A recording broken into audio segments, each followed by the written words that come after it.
नमस्कार, मैं कुसुम। आप देख रहे हैं खबर हर्पण न्यूज। अब चलते हैं आज की कुछ खास खबरों की ओर। ग्वालियर में सरकारी बिल्डर और बिजली के खंभे पर बिना अनुमति के पार्टी के बैनर और होर्डिंग लगाने पर एफआईआर दर्ज हुई है। मुरार ठाटीपुर और विश्वविद्यालय थाने में अज्ञात व नाम दर्ज लोगों के खिलाफ यह मामला दर्ज है। एफएसटी प्रभारी ने अलग अलग स्थानों में शिकायत की थी, जिस पर यह कार्रवाई की गई है। शहर की पूर्व विधानसभा में बीजेपी, कांग्रेस व अन्य पार्टियों के प्रत्याशियों की रैली और सभा का आयोजन हुआ था। इस आयोजन और सभा में उनके कार्यकर्ता और चाहने वालों ने शासकीय बिल्डिंग और बिजली के खंभों पर लगे अपनी पार्टियों के बैनर और होर्डिंग लगा रखे थे। तभी एफएसटी मुरार प्रभारी भूपेंद्र पाल जादव, थाटीपुर क्षेत्र के प्रभारी जितेंद्र, विश्वविद्यालय प्रभारी शुगर सिंह सिसोदिया ने मिलकर नगर निगम की मदाखलत को सूचना देकर बारादरी चौराहे, शहीद गेट, कुमारपुरा, चौहान प्याऊ और सिटी सेंटर पर लगे बिना अनुमति के बैनर और होर्डिंग को जब्त कराया। इसके बाद तीनों एफएसटी प्रभारियों ने मिलकर अपने अपने थाना क्षेत्र मुरार थाना, थाटीपुर थाना और यूनिवर्सिटी थाने में लिखित शिकायत की। वहीं पुलिस ने उनकी शिकायत पर जांच अज्ञात व्यक्ति और 2 नवजात अजय मंगल और रितेश गुप्ता के खिलाफ मध्य प्रदेश संपत्ति निवारण अधिनियम के तहत मामला दर्ज कर इन सभी की तलाश शुरू कर दी है। कल जो कुछ पोस्टर, बोर्डिंग और बैनर वगैरह जो कि शासकीय संपत्ति पे लगे हुए थे, इसकी भी रिपोर्ट प्राप्त होने पे 5 एफआईआर मुरार, गोले के मंदिर, विश्वविद्यालय थानों में दर्ज की गई। ग्वालियर की डबरा विधानसभा से आजाद समाज पार्टी के प्रत्याशी का नामांकन पत्र निरस्त कर दिया गया है। वहीं प्रत्याशी ने आरोप लगाया है कि नामांकन पत्र भरने से पहले डबरा विधानसभा से बीजेपी की प्रत्याशी इमरती देवी ने चुनाव लड़ने को लेकर उनसे फोन पर चर्चा की थी। उसी की वजह से यह नामांकन निरस्त हुआ है।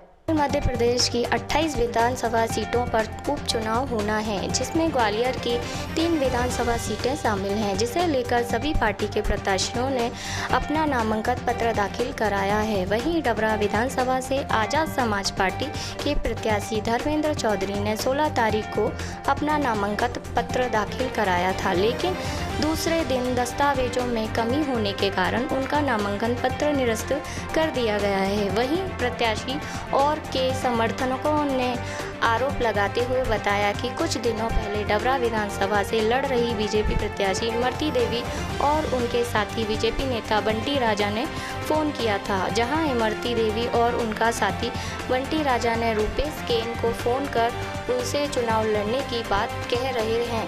साथ ही वहां धर्मेंद्र चौधरी को ना लड़ने की बात बोल रहे हैं, जिसके ऑडियो रिकॉर्डिंग के रूपेश केन ने अपने फ़ोन पर रिकॉर्डिंग कर ली, लेकिन इस ऑडियो की पुष्टि नहीं करता है।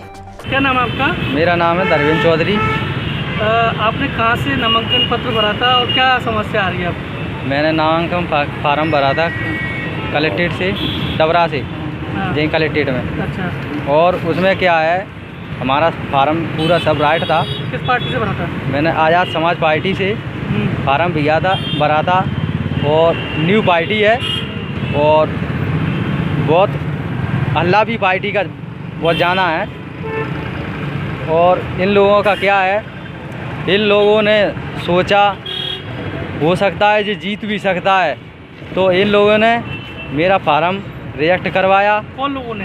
हाँ जी, वो क्या कहते हैं, इमरती देवी बीजेपी से इनका फ़ोन भी आया है रूपेश कैन के पास। अच्छा।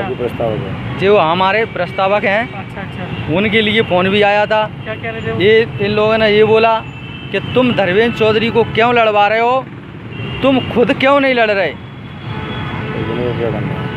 तो कहीं ना कहीं आपको बैठाने की बात चल रही है। हाँ, और उनके साथ ये बंटी राजा भी चलते हैं, उनका भी फ़ोन आया इनके पास रूपेश कैन के। हमारे पास वीडियो भी है, ऐसी बात नहीं।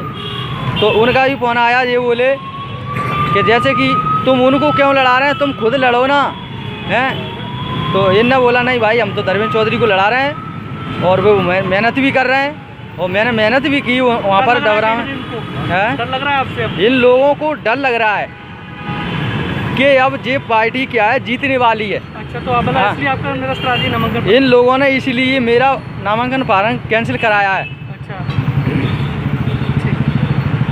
पूर्व सीएम कमलनाथ के डबरा की सभा में कैबिनेट मंत्री इमरती देवी सुमन को लेकर दिया गया बयान पर बीजेपी ने जताई आपत्ति। बीजेपी ने कमलनाथ के बयान को बताया दुर्भाग्यपूर्ण। बीजेपी ने कहा, आज जब पूरा देश देवी की आराधना कर रहा है तब पूर्व सीएम कमलनाथ का यह बयान बेहद दुर्भाग्यपूर्ण है। बीजेपी ने कमलनाथ को ललकार कर कहा, अगर हिम्मत है तो सोनिया जी और बहन प्रियंका जी के खिलाफ यह शब्द इस्तेमाल करें।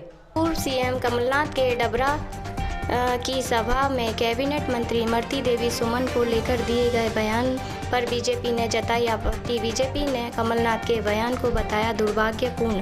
बीजेपी ने कहा, आज जब पूरा देश देवी की आराधना कर रहा है तब पूर्व सीएम कमलनाथ का यह बयान बेहद दुर्भाग्यपूर्ण है। बीजेपी ने कहा, कमलनाथ को ललकार कर कहा, अगर हिम्मत है तो सोनिया जी और बहन प्रियंका जी के लिए ऐसे शब्दों का इस्तेमाल करें। बीजेपी ने कांग्रेस नेताओं की मानसिकता पर भी सवाल खड़े किए। उन्होंने दिग्विजय सिंह के बयान का हवाला देते हुए कहा कि दिग्विजय सिंह ने भी अपने सांसद के लिए टच माल जैसे शब्दों का इस्तेमाल किया है। आज जब पूरा देश नवदुर्गा उत्सव के अंतर्गत मातृशक्ति की आराधना कर रहा है, उसके पैर पूज रहा है, तब दुर्भाग्य से मध्य प्रदेश के पूर्व मुख्यमंत्री और वर्तमान में जो नेता प्रतिपक्ष हैं, कांग्रेस के अध्यक्ष हैं, उन्होंने अपनी घटिया और निकृष्ट मानसिकता का परिचय डबरा की कांग्रेस की सभा में दिया है। उन्होंने वहां की प्रत्याशी और शिवराज सिंह जी की सरकार में कैबिनेट मंत्री के बारे में अपशब्दों का प्रयोग किया है। उन्होंने इस तरह के शब्दों का प्रयोग किया है कि मैं उन्हें दोहराना नहीं सकता, मेरे ये संस्कार नहीं हैं। ये कांग्रेस को हो क्या गया है? इससे पहले दिग्विजय सिंह जी ने अपनी ही सांसद को टंचमाल कहा और अब कमलनाथ जी इस तरह की भाषा का प्रयोग कर रहे हैं उस मंत्री के लिए जो कमलनाथ जी के काबिना की भी सदस्य थी, सम्मानित सदस्य थी, आज शिवराज जी की काबिना की सदस्य हैं। मुझे समझ नहीं आता कि अगर कमलनाथ जी में हिम्मत है तो माननीय सोनिया जी के लिए ऐसे शब्दों का प्रयोग करें। बहन प्रियंका को भी बताएं कि उनकी मानसिकता कैसी है, वे उनसे दूर रहें।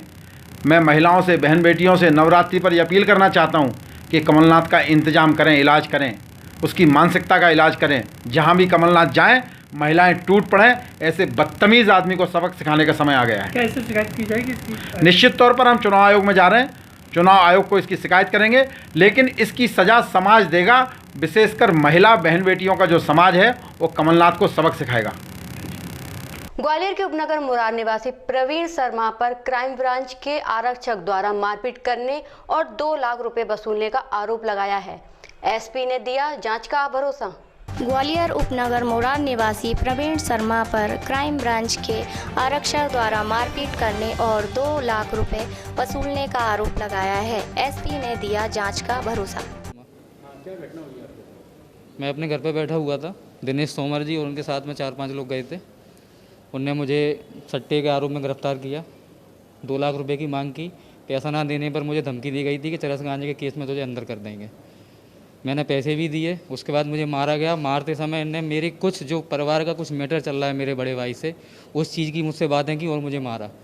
दिनेश तोमर जी मेरे भाई के दोस्त हैं। मेरा ये कहना है साफ साफ, मेरा भाई मुझे मरवाना चाहता है, मेरे बच्चों को मरवाना चाहता है। दिनेश तोमर ने और भाई ने मिलकर मेरे साथ ये साजिश की है। क्या करते क्या हुआ? मेरा कमीशन का काम है, प्रॉपर्टी वगैरह सेलिंग कराना। IMC का प्रोडक्ट है मेरे पास, इंटरनेशनल मार्केटिंग का, वो मैं सेल करता हूँ। त्यागी नगर काशीपुरा में। कब की घटना है? ये गुरुवार की 15 तारीख की। जी भाई से मकान को लेकर विवाद चल रहा है। आपने 2 लाख रुपए है क्राइम ब्रांच में पदस्थ एक प्रधान आरक्षक के ऊपर कि एक युवक को लाके उसकी मारपीट की गई और अनावश्यक उससे अभद्रता की गई।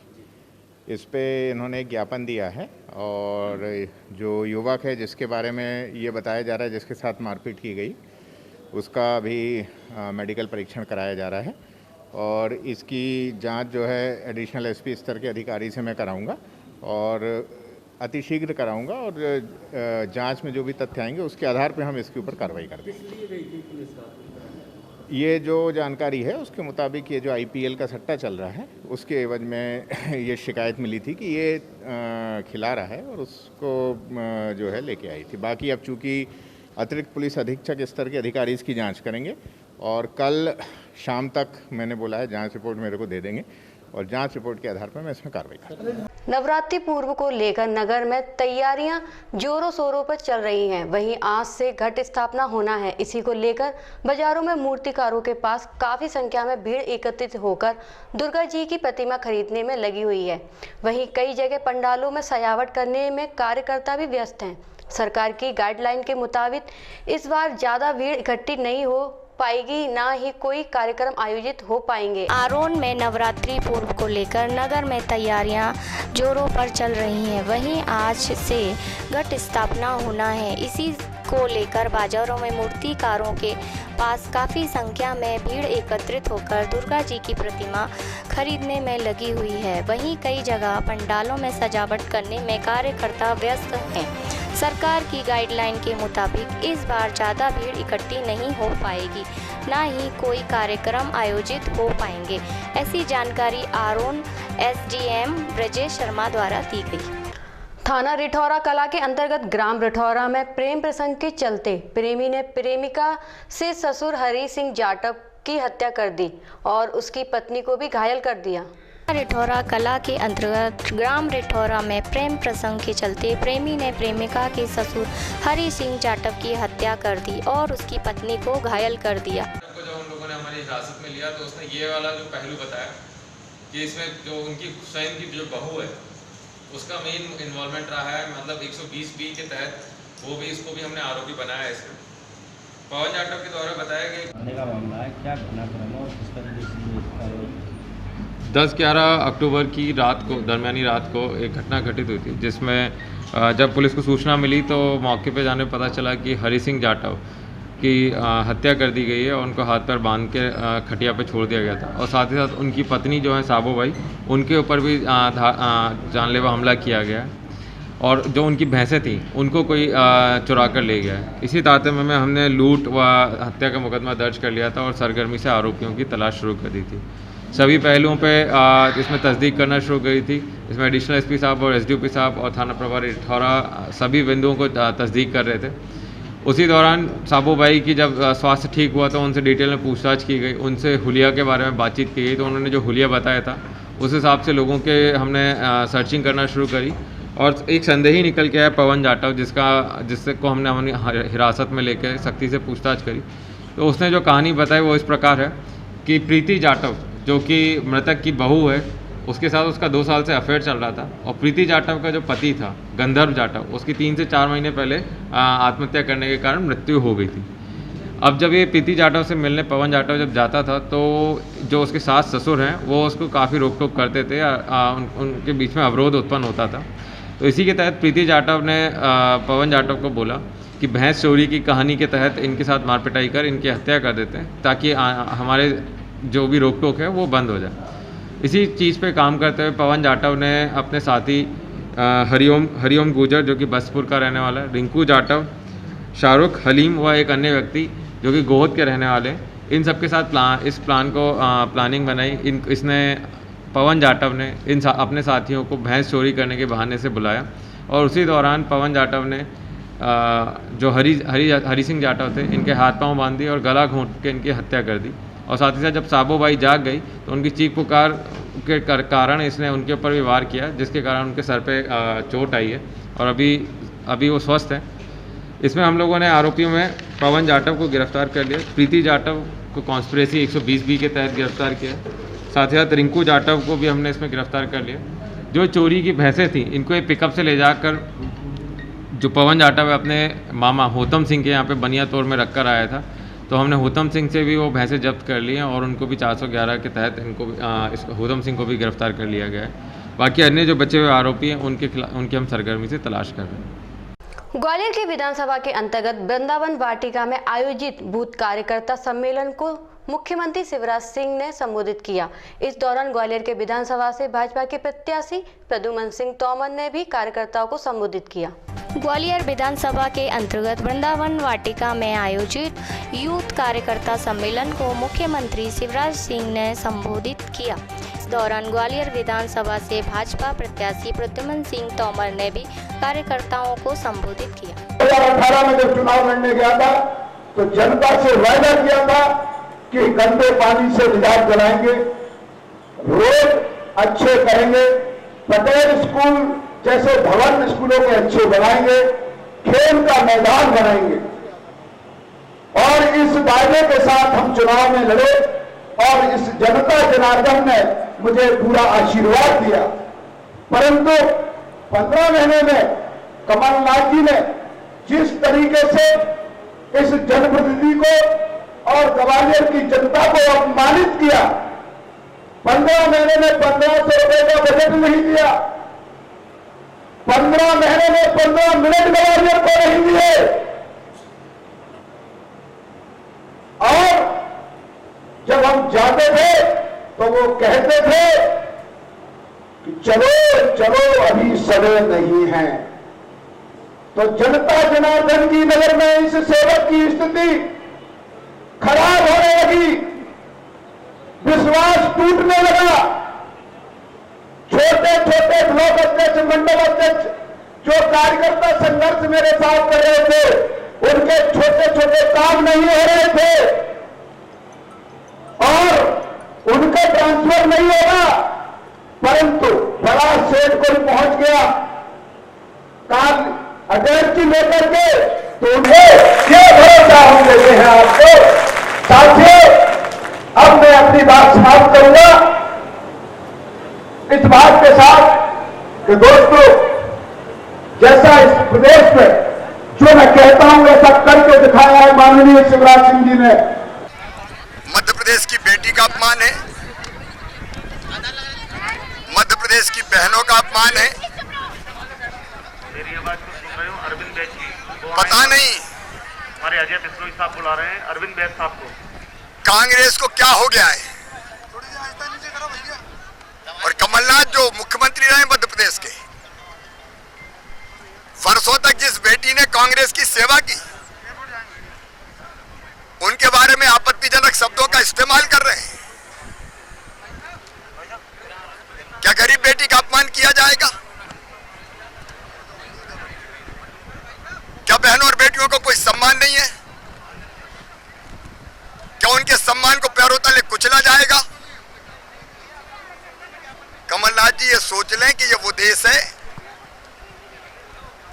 जहां द्रौपदी जी के अपमान पर महाभारत हो गया था।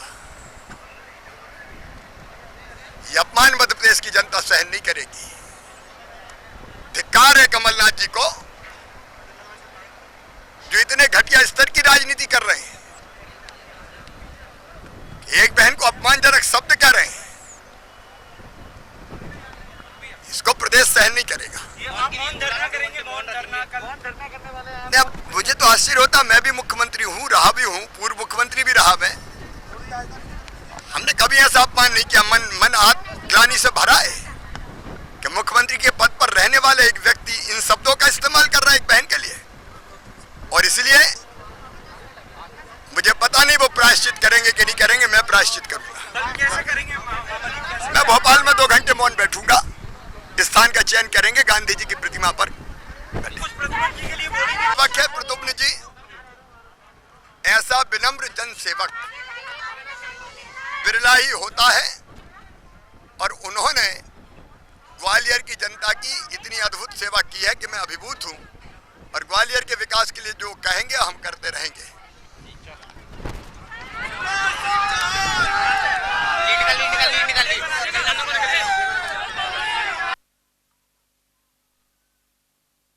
मुरैना शहर में पुलिस ने शांति व्यवस्था बनाए रखने एवं लोगों के बीच भयमुक्त माहौल बनने और लोगों में यह विश्वास दिलाने की आम जनता निष्पक्ष मतदान कराने के लिए स्वतंत्र है। वहीं गुंडे और बदमाशों में भय का माहौल बनने के लिए मुरैना पुलिस ने flag march police line Morena से MS रोड होते हुए फ्लैग मार्च निकाला, लगभग 500 पुलिस के जवानों के साथ। मुरैना शहर में पुलिस ने शांति व्यवस्था बनाए रखने एवं लोगों के बीच भय मुक्त माहौल बनाने और लोगों में अन्य विश्वास दिलाने की आम जनता निष्पक्ष मतदान करने के लिए स्वतंत्र है।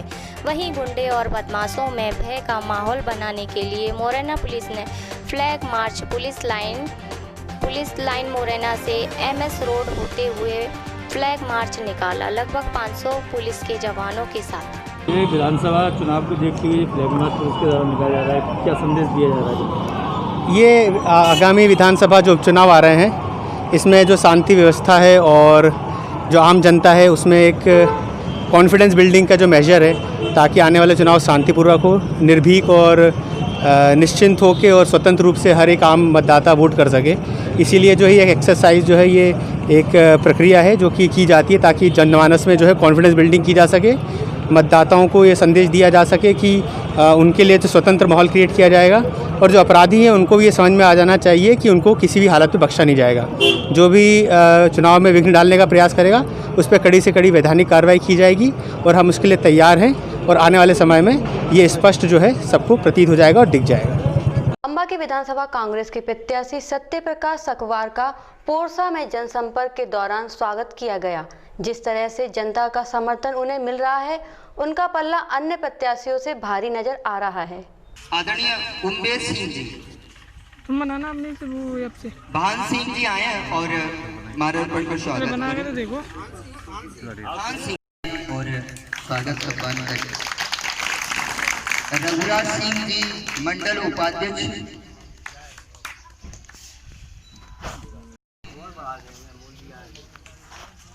मेघ सिंह जी,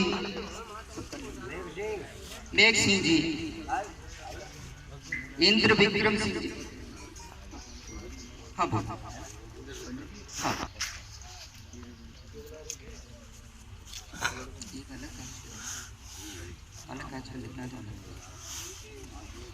आदरणीय श्री राजवीर सिंह जी,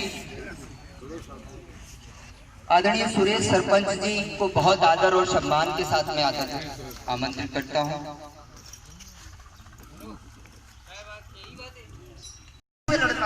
यहाँ काय के लिए चुनाव लड़ रहे हैं? आपको ये सवाल करना है उनसे कि जब हमारे वोट को बेचा था तो बेंगलोर में जाके बेचा था भाई साहब, सर रजौदा में कहा ले आए थे और किस मुंह से आ गए हो? एक बात और कहना चाहिए, बात ये नहीं है, आपके मन में भी सवाल आता होगा कि सत्य प्रकाश भी तो पहले बसपा में था, अब कांग्रेस में आया, ये सवाल आता है ना। आप बहुत बुद्धिजीवी लोग बैठे हैं, बहुत बड़ी उम्र के लोग बैठे हैं, मैं तो आपका छोटा सा बेटा हूं और आपके सामने कहने की हिम्मत कर पा रहा हूं, इसके लिए आप सब मुझे आशीष दें। जो बच्चे होते हैं वो बड़ों की उंगलियां पकड़ के ही अपना रास्ता तय करते हैं। मैंने अभी अपनी लाइफ के अंदर में बहुत से बड़ों की उंगलियां पकड़ी हैं, उन्होंने मुझे चलना सिखाया, बोलना सिखाया है, मैं उन सबको प्रणाम करता हूँ। यहाँ दादा शंकर सिंह जी बैठे हैं, मैंने इनका गुस्सा भी देखा, इसलिए भी देखा है। और एक चीज़ कहना चाहता हूँ, दुनिया में कोई किसी को प्रेम उतना ही कर सकता है जितना गुस्सा। हम किसी ऐसे आदमी से कभी नाराज हुए हैं जिससे हमारा कोई रिश्ता नहीं।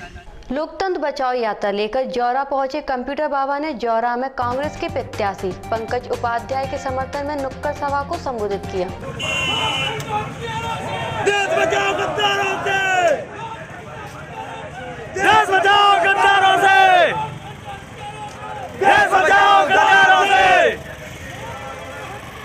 ऐसे की तो जमानत जब्त होगी, क्योंकि जनता जनार्दन का कहना है कि हमारी वोट को बेच दिया है, इसलिए अब ये हमसे वोट मांगने क्यों आए, वहीं बेंगलोर जाए जहाँ से वोट लिए हैं। एक तो ये, दूसरा जो 3 सीट है तो 3 सीटों में अभी हम लोग तो गई नहीं, 1 सीट जो है अभी जोर आए हैं, यहाँ लगता है पंकज उपाध्याय जो है 1 लाख से ऊपर वोट मिलने वाली है और मुझे लगता है कि भारी बहुमत से मध्य प्रदेश का इतिहास बनाएगा ये जौरा विधानसभा। पंकज उपाध्याय भारी मतों से जीतेगा। जय श्री राम, जय श्री राम। उपचुनाव के लिए मतदान की तारीख जैसे जैसे नजदीक आती जा रही है, वैसे वैसे नेताओं की जुबानी हमने तेज होते जा रहे हैं। कांग्रेस ने पिछले दिनों उपचुनाव के लिए अपना वचन पत्र जारी किया, जिसके बाद भाजपा वचन पत्र को लेकर हमलावर है। मुझे पूरा भरोसा है कि जनता वचन पत्र के धोखे में आएगी नहीं और सभी की सभी सीटें भारतीय जनता पार्टी जीतेगी और शिवराज सिंह जी की और अधिक मजबूत सरकार प्रदेश के अंदर। लोर पीटो फेस्टिवल हो रहा था, उसमें आइफा का, उसमें वो मशगूल थे। शायद मध्य प्रदेश ऐसा एकमात्र राज्य था कि जिसने कोरोना के मुकाबले के लिए कोई तैयारी नहीं की, कोई तैयारी नहीं थी। ये तो भला हो। अभी जो नया वचन पत्र जारी किया है तो उनसे पूछा जाए कि भाई अभी तो आप नया वचन पत्र जारी कर रहे हो, पर जो छात्रों के लिए शिवराज सिंह सरकार ने जो काम किया था उस छात्रवृत्ति, वो किसान जो बेचारे अपने रोजमर्रा की जिंदगी में 2 दूध की रोटी कमाने के ही चिंता में रहते हैं, उनको बाकी बातों के लिए कोई ना तो उनके पास साधन है ना फुर्सत है, चाहे इलाज हो, चाहे फिर अपने घर में कोई प्रसूति होने वाली हो, या दुर्भाग्य से कोई अगर क्या मुद्दे भाई एक वचन पत्र जारी किया है 52 नए जो उसका, मैं तो पूछना चाहता हूँ आपके माध्यम से कि जब पहला जो वचन पत्र उन्होंने जारी किया था वो वचन पत्र के अनुसार उन्होंने काम नहीं किया, वो उन्होंने जनता के साथ वादे नहीं निभाए, तो वो नया वचन पत्र जारी करने का साहस कर रहे हैं, कि वास्तव में एक बड़ा साहस का काम वो कर रहे हैं। मैं आपके माध्यम से जनता से कहना चाहूँगा कि जनता धोखे में नहीं आए और उनसे पूछे कि जो पुराने जो वचन पत्र थे उनका क्या हुआ, और जनता उनसे ये भी पूछे कि शिवराज सिंह जी की सरकार ने जो 15 साल में काम किया था और जो अनेकों योजनाएं जो प्रारंभ हुई थी, जो संबल योजना की बात मैं कर रहा हूँ, कन्यादान योजना की बात मैं कर रहा हूँ, संबल योजना के माध्यम से जन्म से लेकर मृत्यु तक लोगों को सहायता करने का, गरीबों को मदद करने का प्रावधान उसके अंदर था, वो उन्होंने बंद क्यों कर दी? ये कमलनाथ जी जनता को धोखे में नहीं रखें, पहला वचन पत्र पूरा किया नहीं और दूसरा जारी कर दिया। जनता जो है वो उनकी चाल समझ चुकी है, और मैं आपके माध्यम से जनता से निवेदन भी करना चाहूँगा कि आने वाले समय में सबक कमलनाथ जी को सिखाए और सभी की सभी सीटें भारतीय जनता पार्टी की झोली में डाले।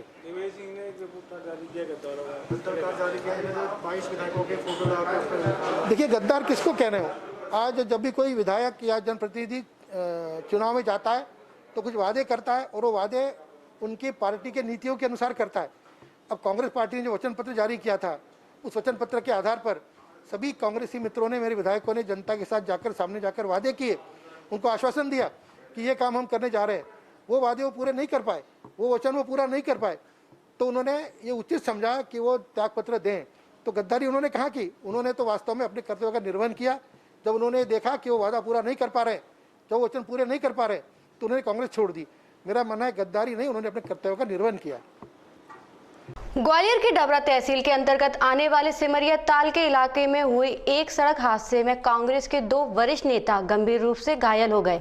घायलों को इलाज के लिए ग्वालियर के ट्रॉमा सेंटर लाया गया है। ग्वालियर के डबरा तहसील के अंतर्गत आने वाले सिमरिया ताल के इलाके में हुई एक सड़क हादसे में कांग्रेस के 2 वरिष्ठ नेता गंभीर रूप से घायल हो गए हैं। घायलों को इलाज के लिए ग्वालियर के ट्रॉमा सेंटर में लाया गया। दरअसल डबरा में पूर्व मुख्यमंत्री कमलनाथ की सभा में शिरकत करने जा रहे पूर्व मंत्री भगवान सिंह यादव और पूर्व मंत्री बालेंद्र शुक्ला कांग्रेस नेता राम सिंह चौहान के साथ डबरा जा रहे थे। तभी सिमरिया टेकरी के पास ग्रामीण अचानक सामने आ गए। वाहन चालक ने उन्हें बचाने के लिए गाड़ी को एक तरफ मोड़ गाड़ी डिवाइडर पर चढ़ाकर एक ओर छूट गई, जिससे कार में पीछे की तरफ बैठे पूर्व मंत्री भगवान सिंह यादव घायल हो गए। उनके चेहरे और आंख के ऊपर चोट आई है, जबकि पूर्व मंत्री बालेंद्र शुक्ला के पैर और कांग्रेसी नेता राम सिंह चौहान के जबड़े में चोट आई है। पूर्व मंत्री बालेंद्र शुक्ला ने बताया कि राहगीरों को बचाने के फेर में उनकी इनोवा गाड़ी डिवाइडर पर चल गई थी, जिसके कारण यह हादसा पेश आया। आगे जो आ गया था सामने अचानक, हाँ आ गया था, उसको बचाने के लिए गाड़ी एकदम से टर्न करनी पड़ी और गाड़ी चल गई डिवाइडर के ऊपर। तो हम और भगवान सिंह जी पीछे बैठे थे, ड्राइवर आगे था, राम सिंह चौहान सामने थे। चोट सबको आई है, मुझे लगता है शायद सबसे कम चोट मुझको ही आई है। राम सिंह जी को भी कम ही चोट है, लेकिन हाथ पाँव हमने चला चलू के देखे सब ठीक ठाक है। छाती में यहाँ पर जकड़न सी है, अंदरूनी चोट ऐसा लगता है मेरे को कि अंदर कोई दिक्कत है मेरे को, लेकिन अदरवाइज ठीक है। भगवान सिंह की भी आँख के ऊपर चोट आई है, गाड़ी पीछे आई रही है, तो वो भी पैसा दे था, वो भी ठीक है। वैसे कोई दुर्घटना तो बड़ी थी, लेकिन बड़ी है। उनको भगवान सिंह जी आँख के ऊपर चोट लगी, यहाँ पर ब्लीडिंग काफ़ी हो रहा है। आप कहाँ पर जा रहे थे? हम जा रहे थे डबरा जा रहे थे, कमलनाथ जी का कार्यक्रम सिमरिया टेकरी वहाँ की। ग्वालियर मुराद थाना के अंतर्गत अवैध शराब के 16 ड्रम जब्त किए गए। थाना प्रभारी अजय सिंह पवार के साथ समस्त मुरार पुलिस बल ने मौके पर पहुंचकर इस बड़ी कार्रवाई में अपना बहुमूल्य योगदान दिया। मुरार थाना प्रभारी अजय सिंह पवार ने बताया कि पुलिस मुखबिर की सूचना के देने पर तत्काल मौके पर पहुंच मुरार पुलिस ने अवैध शराब बनाने वालों के स्थान को नाकाबंदी कर अवैध शराब के दस्तक को तहस नहस कर दिया। पता चला मोहनपुरा गांव में 3 किलोमीटर अंदर खेत के बीचों बीच जमीन के अंदर अवैध शराब के नीले प्लास्टिक के 200 लीटर वाले ड्रम अवैध शराब से भरे गड़े हुए हैं। जेसीबी के माध्यम से खेत को खुदाया गया तो जिसमें अवैध शराब के ड्रम निकले, जिसमें 6 ड्रम ओपी स्प्रेड तथा बाकी 10 ड्रम में देसी अवैध शराब पाई गई, जिसकी कीमत सरकारी सूत्रों के अनुसार लगभग 15 से 20 लाख रुपए दर्शाई गई है और 30-30 लीटर के 8 कैन जिसमें 240 लीटर कच्ची शराब पाई गई है, जिसकी कीमत 48,000 रुपये बताई गई है। हाल फिलहाल थाना प्रभारी अजय सिंह पवार ने अवैध बनाने वाले आरोपियों के खिलाफ मामला दर्ज किया। आरोपियों की तलाश जारी है। सर, अभी जो अवैध शराब पकड़ी गई है सर, कहाँ से और कितनी शराब? ये मोहनपुर पुल के पास में हाईवे पे मोहनपुर पुल है, उसके आगे उटीला रोड पर मुंडे बाबा से पहले एक कंजर बस्ती है, इसमें 10-12 घर हैं। तो वहाँ से उनके मोटरसाइकिलों पे कुछ रखी थी, 60-60 लीटर 4 मोटरसाइकिलें उनसे मिली है और उनके पीछे घरों के पीछे जंगल में ड्रम गड़े हुए मिले हैं, 16 ड्रम, जिसमें से 12 ड्रमों में दारू थी, जिसमें 6 में ओपी और स्प्रिट जैसी गंध आ रही है। संभवतः स्प्रिट से भी अच्छी है उसकी क्वालिटी, और 6 ड्रम में देसी शराब है। सर, लगभग कितनी कीमत की आंकी गई है? ये करीब 15 लाख की आंकी गई है। इसमें कोई आरोपी गिरफ्तार हो सकता है? इसमें आरोपी गिरफ्तार नहीं हो पाए हैं। जो मोटरसाइकिलों पर 4 ले जाने वाले थे वो पुलिस की गाड़ी को देखते हुए भाग गए। अब होगी आपसे अगली बुलेटिन में मुलाकात, तब तक के लिए नमस्कार।